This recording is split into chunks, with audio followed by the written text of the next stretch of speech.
Let's make this adorable little Petri dish shaker with viruses inside. We're using our Resin Rockers round shaker mold for this one. And of course, our brand new virus clay and some nonpareil shapes. We just released, you guys, 7 new ones. So check these out. These are amazing in shakers. We're using the original formula here from Resin Rockers, and we're going to go ahead and start by warming up our resin, and we're going to fill in the perimeter first. Once you have the perimeter all the way down filled up, we are going to take our little micro brush and we're just going to run it all the way across the sides, all the way around, you guys. And what this will do is any air pockets that were created when you were pouring your resin, it's going to loosen up those air pockets and allow those bubbles to get to the surface. Top it off and go ahead and cure it on both sides at 60 seconds, 36 watts using that magic cure lamp, you guys.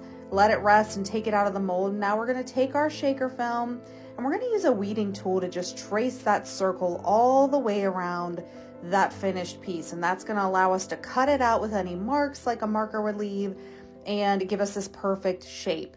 Now we're going to sand it down and clean it with some alcohol, and that's going to allow that resin to stick to the top really well.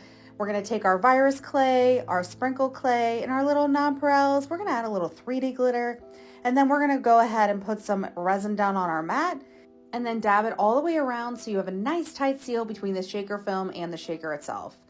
Go ahead and place that shaker film down and cure for 60 seconds at 36 watts.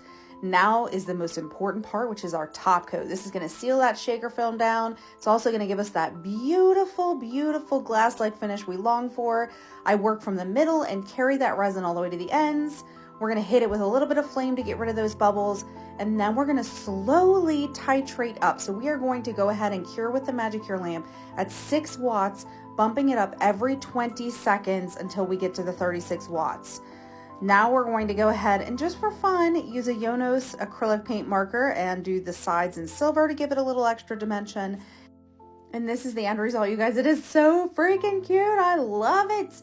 This would be perfect for anybody in the medical field or a science teacher or just anyone in general who loves shakers. This is a really quick and easy one to make, and it's a ton of fun, you guys. Make sure you follow and like for more resin art tutorials.